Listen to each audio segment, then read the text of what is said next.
வட மாநிலத்தவர் அப்படிங்கிறதுனால கண்டிப்பாக தாக்குதல் நடைபெறவில்லை. முறைத்து பார்த்ததுனால தான் தாக்குதல் நடந்துச்சு. அப்போ சீமான் அவர்கள் கேள்வி கேட்கிறாரு, திருத்தணியில் புலம்பெயர் தொழிலாளி சிராஜ் மீதான போதை சிறார்களின் கொலைவெறி தாக்குதல் ஒட்டுமொத்த தமிழினத்திற்கும் தலைகுனிவு.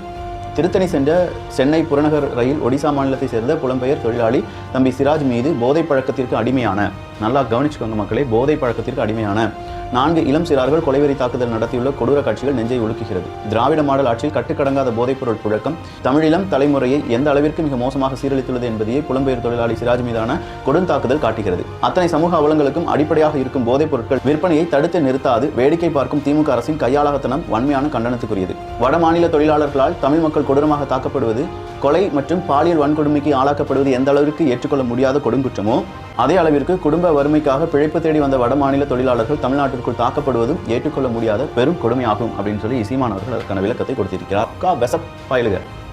எப்படி விஷம் தெரியுமா? மீசையெல்லாம் வச்சிருப்பான், அவெல்லாம் பேசவே மாட்டான்.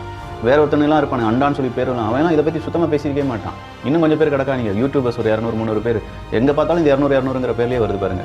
இவனெல்லாம் இதை பற்றிலாம் வாய் திறக்க மாட்டானு. காரணம் என்ன? ஆளும் அரசாங்கத்துக்கு எதிராக இது திரும்பிவிடும்.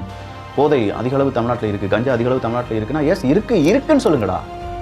இல்லைன்னு சொல்லி நம்ப வச்சு கடைசி வரைக்கும் மக்கள் நம்பிக்கிட்டே இருப்பாங்க நீங்கள் நினச்சிட்டு இருக்கீங்களா?